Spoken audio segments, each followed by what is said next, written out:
의사의 반란. 장파열로 장절제술을 2번이나 한 크론시병. 앞서 설명드렸던 궤양성 대장염과 비슷한 병이 크론시병입니다. 궤양성 대장염은 주로 대장에서 결장과 직장에 걸쳐 염증이 생기지만 크론시병은 소장과 연결된 부위까지 염증이 생기는 점이 다릅니다. 따라서 기본적인 병리는 같다고 생각하면 됩니다. 즉 소화기관에서 염증이 생기는 것은 분명 음식에 문제가 있는 것입니다.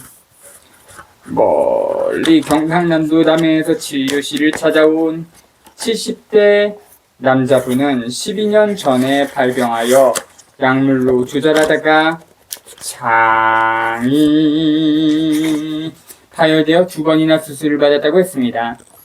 지금도 복용하는 약물을 봤더니 스테로이드를 비롯해 약이 10가지나 됐습니다.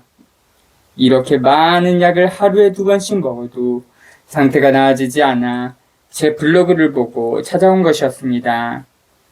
70대의 연세에도 인터넷 검색을 통해 저희 병원 이야기를 읽고 방문한 것이어서 상당히 놀랐습니다. 이분과 상담하면서 내심 안타까웠던 점은 이 지경이 될 때까지 숱한 검사와 진단을 받았지만 무엇이 원인인지 이야기도 듣지 못했다는 것입니다. 하루도 빠짐없이 정확한 시간에 약을 드셨지만 결국 증상이 악화되어 배를 여는 수술을 2번이나 했고 거기다 관절염 증상도 심해져서 일상적인 활동에 큰 어려움을 겪고 있었습니다. 아직도 크론시병을 검색하면 원인은 알 수 없다고 나옵니다. 제가 의과대학에서 배웠던 내용을 지금도 똑같이 이야기하고 있는 것입니다. 정말 원인을 모를까요? 어쩌면 알고 싶지 않은 게 아닐까라는 생각도 듭니다. 이런 환자가 계속 약을 먹고 그러다 증상이 심해져서 수술까지 하게 되면 병원으로서는 나쁜 일이 아닐 테니까요. 여하튼 이분에게 크론시병 또한 잘못된 식사 때문에 생기는 것이므로 식생활을 개선하면 우리 몸은 정상으로 돌아오고 그러면 약을 먹을 필요가 없다는 이야기를 하고 나서 치유 프로그램을 시작했습니다. 이분은 2번의 수술을 경험하면서 나름대로 식사에 신경을 쓰고 나쁘다는 음식은 될 수 있는 한 안 먹으려 노력하고 있었습니다. 그런데도 증상이 나아지지 않았던 것입니다. 이제는 10여 년을 믿고 다녔던 병원에서 더 이상 해줄 게 없다는 이야기를 들었다면서 배신감이 느껴지고 허탈하다고 했습니다. 소화기관에 염증이 생기는 것은 소화할 수 있는 상태의 음식이 아니기 때문일 것입니다. 이분 또한 저염식을 하면서 과일을 많이 드셨다는 걸 알 수 있었습니다. 치료를 시작하면서 소금을 충분히 먹고 당분을 많은 음식을 절제하도록 했더니 며칠 뒤 창백했던 얼굴에 볼 부위부터 홍조를 띠더니 몸에서 열이 나기 시작했습니다. 장이 병들어 아랫배가 차가운 데다 강력한 혈관 수축제인 스테로이드를 복용해 왔으니 몸이 얼마나 차가웠겠습니까? 스테로이드를 끊고 식습관을 바꾸자 바로 몸에 열이 나면서 반응이 일어난 것입니다. 그리고 아침마다 찬물 샤워를 하면서 어깨나 등에 통증이 생기고 몸살을 앓는 것처럼 아파했습니다. 통증은 혈류를 증가시키려는 우리 몸의 작용임을 반복해 교육하면서 시간이 지나면 좋아질 것이라는 이야기와 함께 계속하게 했습니다. 그로부터 한 달 정도 지나자 변이 형태를 갖추게 됐고 통증이 사라지면서 힘이 나게 됐습니다. 물론 12년간 복용해온 약들을 다 버리고도 말입니다. 지역적으로 너무 멀어 서울 근교의 자식들 집에서 머무르며 병원을 왔다 갔다 했는데 약을 끊고 힘이 나기 시작하자 고향으로 돌아갔습니다. 그리고 3개월 정도 지난 후 새로운 증상 때문에 힘들다는 전화를 받았습니다. 궤양성 대장염 환자들에게서도 자주 나타나는 가려움증이었습니다. 오랫동안 먹어왔던 약찌꺼기가 배설되고 혈류가 증가하면서 피부가 재생되는 과정이었던 것입니다. 병원에 오는 동안에는 나타나지 않았는데 집에 가 있는 동안 생겼다면서 어떻게 해야 하는지 물어오는 것이었습니다. 해독 과정이니 걱정하지 말고 하던 대로 하시면 없어질 것이라고 알려드렸습니다. 정 불편하시면 병원에 다시 한번 오셔도 좋다고 하면서 말입니다. 결국 이런 과정을 통해 10여 년간 복용하던 약들도 버리고 몸을 힘들게 했던 증상들과도 이별할 수 있었습니다. 신문 기사에 따르면 궤양성 대장염과 크론십병이 늘어나면서 전문적인 연구와 치료를 할 수 있는 센터를 만드는 대형 병원이 생겼다고 합니다. 그만큼 환자가 많아졌다는 이야기죠. 그러나 원인을 모른다고 하면서 약물만 처방하는 병원을 다녀서는 절대 치유될 수 없습니다. 이 병은 본인이 만든 병이어서 본인만이 치유할 수 있는 것이므로 올바른 방법만 안다면 약을 먹거나 수술할 필요가 없는 질병입니다. 제가 이런 내용을 제 블로그에 써놨더니 어떤 분이 댓글을 달았습니다. 확인되지 않은 내용을 전파해서 환자들이 따라하다가 잘못될까 두렵다는 내용이었습니다. 아마 제 글을 읽고 따라했을 때 가장 두려운 쪽은 환자가 아니라 약과 수술로 돈을 벌어야 하는 사람들일 것입니다. 평생 약을 먹어야 하는 것은 고칠 수 없는 불치병이라고 했는데 먹는 것만 바꾸어도 낫는 질병이니까요. 우리 몸에 생기는 질병은 분명한 원인이 있습니다. 그 원인을 인정하고 싶지 않은 사람들이 있을 뿐입니다. 항상 장갑을 끼고 사는 한포진.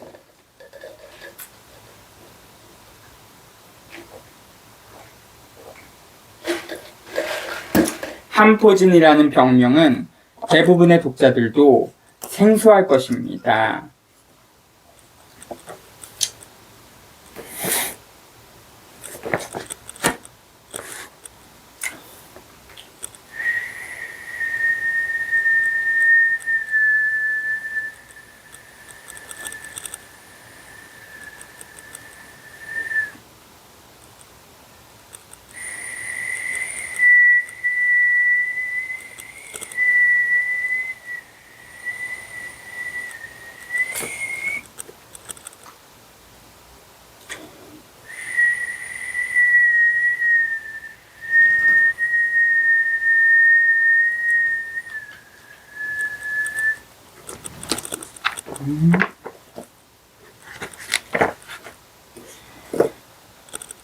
주로 손가락이나 발가락 등에 있는 땀샘에서 물집 같은 포진성 증상이 생기고 가려움을 유발하는 질환입니다.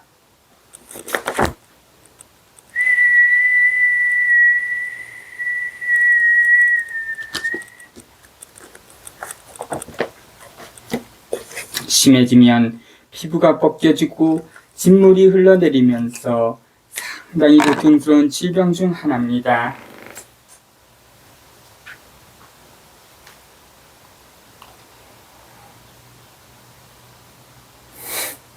그런데 이런 병명을 받으면서 왜 이런 현상이 생기냐고 물어보면 대부분의 병원에서는 원인은 모르지만 스트레스나 유전적 요인이 있을 것이라고만 합니다. 정말 원인이 없을까요? 원인도 없는데 우리 몸이 이렇게 증상을 만드나요? 나를 괴롭히기 위해서인가요? 절대 그렇지 않을 것입니다. 어린아이 때부터 생기는 아토피를 비롯해 살아가면서 생기는 피부질환들은 꽤 많습니다. 앞에서 설명한 점퍼창 같은 질병도 있지만 흔히 겪는 피부질환인 지루성 피부염은 비듬으로 알고 있으며 피지샘의 활동이 심해지면서 생긴다고 알려져 있습니다. 또 최근 늘어나는 전성 같은 질환도 있습니다. 그런데 이상한 것은 이런 피부질환의 원인이 전부 모른답니다. 그러다 보니 강력한 혈관 수축제인 스테로이드가 대부분의 처방에서 사용됩니다. 스테로이드의 사용으로 증상을 잠시 완화시킬 수는 있습니다. 그러나 완치되지 않은 상태여서 약 기운이 떨어지면 증상은 다시 시작됩니다. 예전보다 더 심해지고 더 넓은 부위로 퍼져나가는 것이 보통의 경우입니다. 그러다 보면 바르는 것으로만 되지 않아 먹는 약도 함께 처방받게 되고 몇 년씩 지내다 보면 스테로이드의 부작용으로 다른 증상들이 나타납니다.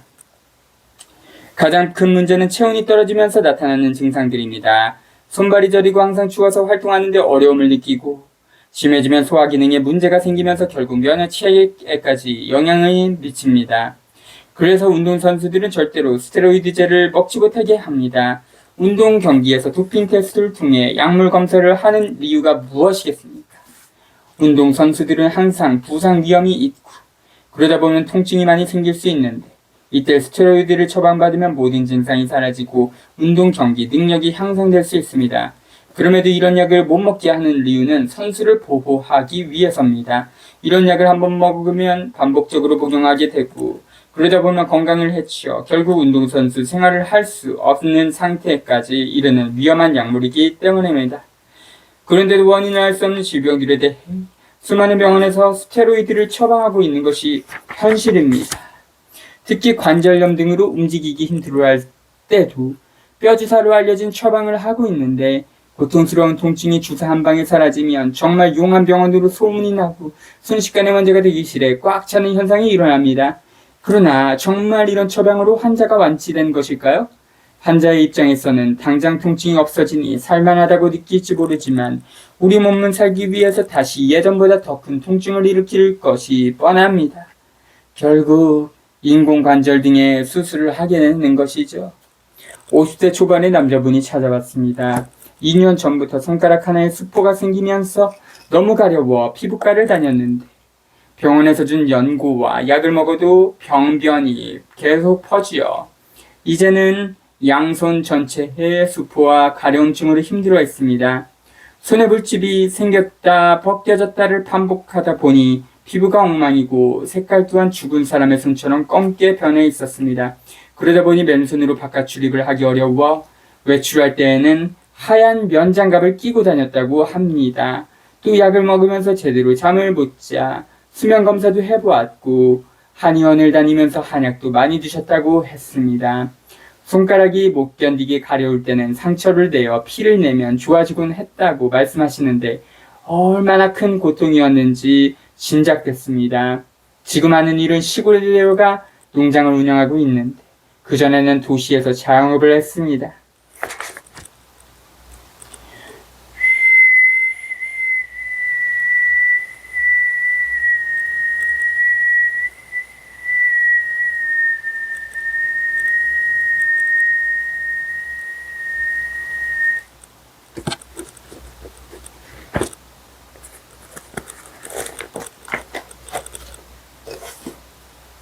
식생활 습관을 알고 보니 인스턴트 과자류를 좋아하여 초코빵이나 떡 같은 단 음식을 수시로 먹어왔다고 했습니다. 게다가 놀랍게도 흰밥을 우유에 말아먹는 것을 즐겼다고 합니다. 그래서 이런 식습관이 질병의 원인이므로 이제부터는 식단을 개선하고 입맛을 바꾸어야 한다고 설명한 뒤 식살기를 쓰게 했습니다. 복용하던 약들을 끊자 반발 현상으로 수포가 커지고 진물이 많이 나왔지만 어차피 우리 몸이 회복하기 위해 겪어야 하는 일이니 시간이 지나면 좋아질 것이라고 조언했습니다. 약을 끊고 건강한 식사를 시작한 지 한 달가량 지나자 4시간 이상을 한 번도 깨지 않은 채 잤다고 말씀하시는 것이었습니다. 그 뒤 수포가 가라앉고 새살이 올라오며 상처가 아물어 갔습니다. 2달 정도 지나면서는 체중도 10kg 정도 빠졌고 청바지를 입고 와서는 젊은 사람처럼 변했다고 자랑하기도 했습니다. 깨끗해진 손을 보며 정말 기적 같다고 하시지만 이런 변화는 기적이 아닙니다. 내가 무엇을 잘못해서 질병이 생겼는지 몰라서 힘들었던 것이지. 원인만 정확히 안다면 못 고칠 병이 어디 있겠습니까? 언젠가 블로그에 올라온 질문을 보다가 놀란 적이 있습니다. 발가락에 한 포진이 생겼는데 현미밥을 먹지 말라고 들었다는 내용이었습니다. 누가 그런 이야기를 했는지는 몰라도 질병별로 맞는 음식이 따로 있을 수 없습니다. 흔히 이야기에는 폐에 좋은 음식, 간에 좋은 음식, 장에 좋은 음식은 있을 수 없습니다. 단지 건강해지는 음식이 있을 뿐입니다. 우리 몸은 부품으로 이루어진 기계가 아니라 머리끝에서 발끝까지 하나의 유기체입니다. 또한 몸과 마음이 하나로 이루어져 있습니다. 때문에 무엇을 먹고 살아야 하는지는 똑같은 것이고 어떤 질병이 생겼다 하더라도 건강해지면 정상으로 돌아오게 되니 먹는 음식도 건강한 올바른 식사를 해야 합니다.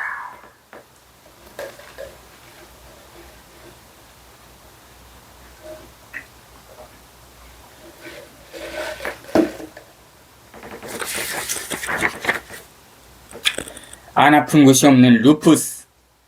멀리 전라도 광주에서 같은 병명을 가진 모녀가 진료실로 찾아왔습니다. 루푸스라는 진단을 먼저 받은 사람은 딸이었습니다. 딸은 오랫동안 소화불량이 심해서 병원을 자주 다녔는데 어느 날 기침이 심해지고 숨쉬기가 불편했습니다. 검사한 결과 간질성 폐렴으로 진단받으면서 자신의 병이 루푸스임을 알게 된 것입니다.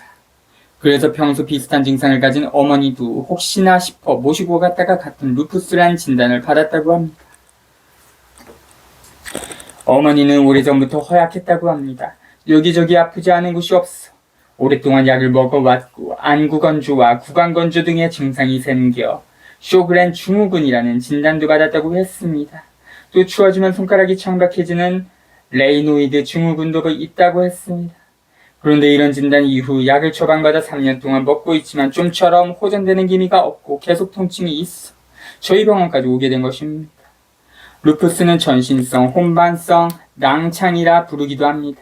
온몸에 붉은 반점같이 나타나기도 하는데 더 심각한 점은 내부 장기에서도 염증 반응을 만드는 것입니다.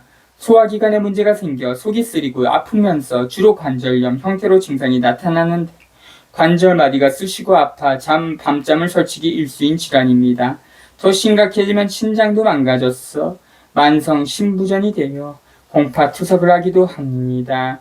현재까지 알려진 치료법은 스테로이드를 투여하며 적절히 유지해 나가는 것이 유일한 방법으로 알려진 불치병 중 하나입니다. 그러나 증상들을 하나하나 살펴보면 모두 혈액순환과 관련된 증상임을 알 수 있게 됩니다. 혈류를 증가시켜 손상된 부위를 회복하려는 노력이 우리 몸에서는 염증으로 나타난다고 앞에서 설명했습니다. 이런 질병이 생기는 사람들의 특징은 몸이 차갑습니다. 바로 체온을 유지하는 데 실패했기 때문에 우리 몸 곳곳에 혈액을 보내주지 못해 생기는 증상일 뿐입니다.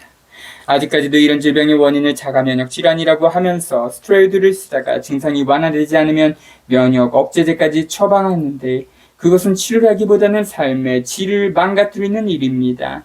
몇 년 전 행복전도사로 유명했던 작가가 스스로 목숨을 끊은 일이 벌어진 것도 이 질환 때문에 고통스러웠기 때문이라고 알려져 있습니다.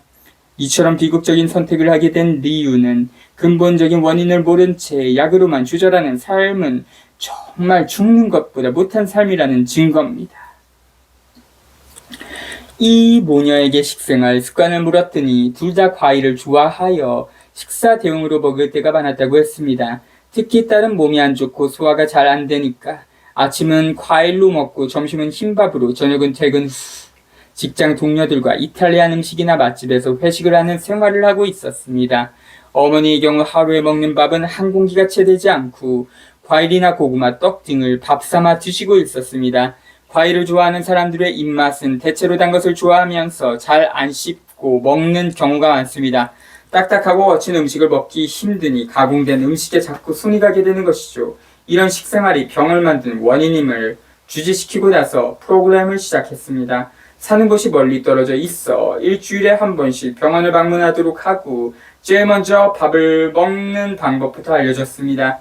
우리는 매일 밥을 먹고 살지만 질병이 생긴 사람들을 관찰해보면 밥의 양이 턱없이 부족하거나 제대로 먹지 못하고 있다는 사실을 접하게 됩니다. 매일 밥을 먹고 있지만 소화하지 못하기 때문에 다른 음식에 손이 가는 것입니다. 밥을 제대로 소화시키면 우리 몸에서는 포만감과 힘이 생겨 다른 음식을 먹을 이유가 없어집니다. 그래서 현미밥을 천천히 씹어 먹기 위한 방법으로 처음에는 마른 음식인 곡식을 권했습니다. 물기 없는 밥을 먹으려면 입안에서 수십 번 씹어야 합니다. 음식이 침과 함께 섞여야 소화가 되는 것입니다. 모든 음식은 침과 섞이는 과정을 거치지 않으면 입에서 삼켜도 그대로 변이 되어 나와버립니다. 하나도 소화시키지 못한다는 증거입니다. 사람들은 입맛이 없고 입이 껄끄러울 때 죽을 써먹고 물에 말아먹는 경우가 많습니다. 하지만 침과 섞이지 않은 음식을 습관적으로 먹으면 되레 소화기관이 망가집니다. 그래서 밥을 씹어 먹으면서 소금 섭취를 하게 했는데 소금은 비교적 잘 드셨습니다. 대부분 달고 부드러운 음식을 좋아하던 분들은 소금을 먹으라고 조금 집어주면 입에 넣었다가 아짜 하면서 뱉어버립니다. 그에 비하면 이분들은 비교적 잘 드셨는데 그 모습을 보면서 다른 분들보다 좀 더 빨리 회복하겠구나 하고 생각했습니다. 왜냐하면 소금을 잘 먹는 분들이 단 것을 빨리 끊게 되어 회복 속도가 빨라지는 것을 자주 보아왔기 때문입니다. 약을 끊고 식사를 바꾸면서 딸은 얼굴과 손이 많이 부었습니다. 이렇게 부종이 생기면 대부분 신장이 안 좋아서라고 할지 모르지만 혈액순환이 안 되던 부위에 혈류가 증가할 때도 부을 수 있습니다.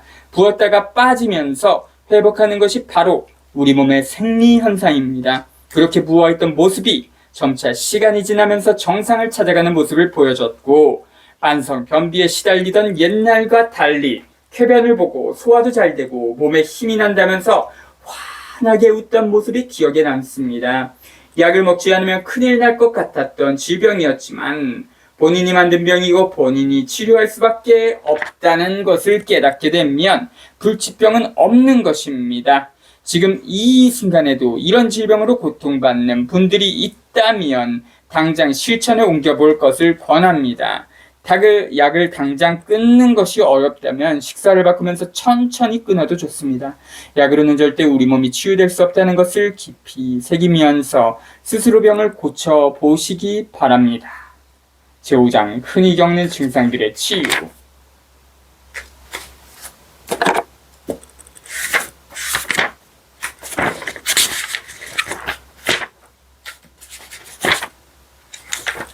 가장 흔한 질환인 감기.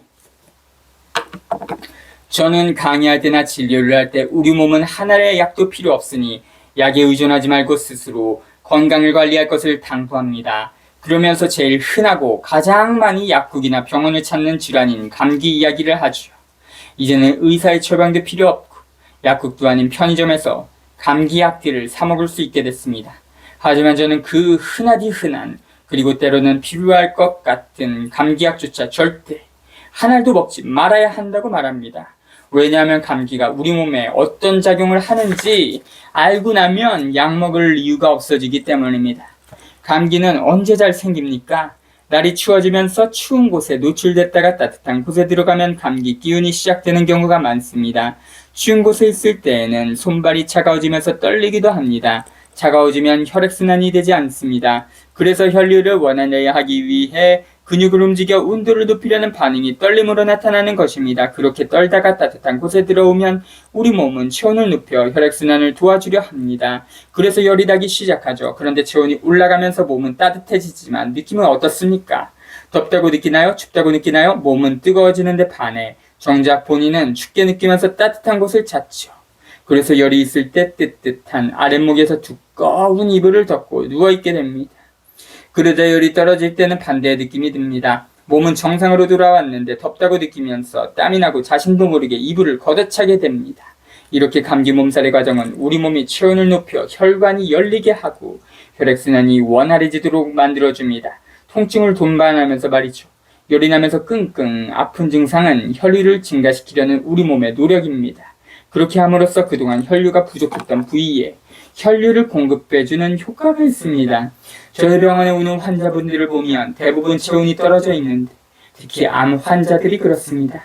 이런 질병을 가진 분들이 체력을 회복해가면서 꼭 생기는 증상이 있습니다. 바로 감기와 몸살입니다. 그 이유는 체온이 상승하기 때문입니다. 평소 저체온 상태였다가 정상 체온으로 돌아오는 것인데도 불구하고 열이 나는 듯한 느낌이 들면서 몸살을 앓게 됩니다. 환자분들은 진료실에 들어오면서 아파 죽을 것 같다고 하소연하지만 저는 거꾸로 축하한다면서 박수를 쳐드립니다. 우리 몸의 반응을 이해하지 못한 분들은 무슨 이야기냐며 화를 낼 수도 있지만 이렇게 참기 힘든 몸의 증상을 통해 우리 몸은 회복되는 것입니다. 혈액순환이 되어야만 손상된 부위를 회복할 수 있고 특히 혈액순환에 문제가 생겨 만들어진 암세포도 저절로 없어지게 되는 것입니다. 감기가 우리 몸에 필요한 이유는 우리 몸의 찌꺼기를 제거하기 때문입니다. 열이 나고 한바탕 몸살을 앓고 난 뒤에 시작되는 증상으로는 콧물이 나고 기침을 하게 됩니다. 이때 분비되는 콧물과 가래는 무엇일까요? 콧물은 코점막의 면역 반응이라고 볼 수 있습니다. 처음에는 맑은 콧물이 나오다가 누런 콧물이 나옵니다. 누런 콧물은 감기가 나올 때 나오는 것을 알 수 있습니다. 그것은 우리 몸의 면역 세포들이 싸워서 생긴 고름입니다. 특히 가래는 폐 속에 있는 찌꺼기입니다. 이 찌꺼기를 내보내려고 우리 몸은 기침을 하는 것입니다. 평소에는 본인이 인식하지 못하는 가운데 가래가 나오지만 추운 공기가 들어오면서 폐를 확장시켰을 때에는 평소보다 많은 가래가 나오면서 심하게 기침을 하게 됩니다. 그런데 기침하는 것이 불편하다고 기침 멈추게 하는 약을 먹으면 되겠습니까? 그랬다가 우리 몸을 청소할 기회를 잃게 됩니다. 열이 나고 몸살이 난다고 바로 해열제를 먹고 진통제를 먹는 것도 나쁘다는 것을 알아야 합니다. 이런 이야기를 진료실에서 하고 나면 꼭 돌아오는 질문이 어린아이들에게는 열이 나면 위험한 것 아니냐는 것입니다. 아이들은 열이 나면서 경련을 할 수도 있습니다. 이런 증상이 생기는 이유는 아이들의 경우 성인들보다 체수분 함량이 적기 때문입니다. 성인은 자기 몸의 70% 정도가 수분인 반면 아이들은 50% 정도입니다. 그러다 보니 열이 나면서 수분이 증발하면 혈액량이 줄어들어 뇌혈류가 감소하게 됩니다. 뇌혈류가 줄어들면 뇌혈류를 증가시키려고 온몸에 혈액이 머리로 몰립니다. 그래서 손발에 혈액이 없어 손발이 차가워지면서 떨리는 증상이 생기는 것입니다. 그것이 열경련 형태로 나타나는 것이죠. 아이들의 몸에서 열이 나는 것은 위험한 것이 아닙니다. 열을 내므로써 면역력을 높이려는 우리 몸의 방어 반응입니다. 때문에 열을 빨리 내리려고 애쓰는 것이 오히려 위험합니다. 실제로 독감이 유행하던 시절에 응급실에서 사망한 아이들은 바로 이런 우리 몸의 생리를 이해하지 못하고 열을 빨리 내리기 위해 과다한 해열제를 투여했을 때 생길 수 있습니다. 즉 사망의 원인은 바이러스가 아니라 면역력을 높이려는 우리 몸의 반응을 억제하려는 약물로 인한 급성 독성일 것이라는 생각입니다.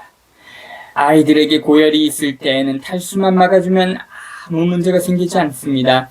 우리 몸이 나를 죽이기 위해 열을 내는 것이 아니니까요. 그러면 어떻게 해야 탈수를 방지할 수 있을까요? 아무리 물을 먹으려 해도 아이들은 물을 마시지 못하는 상태가 되는 경우가 많습니다. 이럴 때는 억지로 물을 먹이려 하지 말고 입안에 소금을 물고 있게 해주면 됩니다. 소금은 수분을 끌어안는 힘이 있어 탈수를 방지해줍니다. 이런 생리를 이해하지 못한 어머니들은 아이가 열이 있다면서 잘 자고 있는 아이를 깨워 약을 먹이기도 합니다. 하지만 그럴 필요가 전혀 없습니다. 아이가 감기에 걸려 열이 나도 잘 놀고 잘 잔다면 굳이 약을 먹이지 않아도 됩니다. 그런 과정을 통해 면역력을 얻는 것이니까요. 하지만 요즘 부모들은 아이에게 조금이라도 이상 징후가 나타나면 소아과로, 이비인후과로, 한의원으로 다니면서 1년 내내 약을 달고 살게 만듭니다. 이러니 아이가 건강하게 자랄 수 있을까요? 그 결과는 성장하면서 나타납니다. 신문기사를 통해 보았을 텐데요. 오히려 위생이 역설이라면서 어릴 적 면역력을 얻을 수 있는 기회를 잃어버린 젊은이들이 성인이 되어 질병에 노출되면서 더 위험해지고 있다는 내용입니다. 얼마 전 소개된 기사에서도 감기에 걸리면 어린 아이들에게 무분별하게 처방하는 항생제가 훗날 궤양성 대장염이나 크론시병을 만들어낼 수 있다고도 합니다. 감기 증상은 우리 몸에 있는 노폐물을 제거하려는 노력입니다. 그러므로 한 알의 감기약도 먹지 말아야 합니다. 약을 먹으면 불편한 증상은 잠시 없어지겠지만 장기적으로 볼 때 분명 배출되지 않은 노폐물에 의해 또 다른 질병이 발생하기 때문입니다. 유럽에서는 암 환자들에게 감기를 일으킬 수 있도록 바이러스를 체내에 주입시키는 노력도 해봤지만 잘 되지 않았습니다. 왜냐하면 감기를 일으킬 정도의 체력도 남아있지 않았기 때문입니다. 인간이면 누구나 겪는 감기지만 감기는 나를 괴롭히려는 것이 아니라 내 몸을 청소함으로써 살리기 위한 노력입니다. 실제로 감기 증상을 제대로 겪고 넘어가면 전보다 훨씬 가벼운 몸을 만나게 될 것입니다. 한번 경험해보세요. 18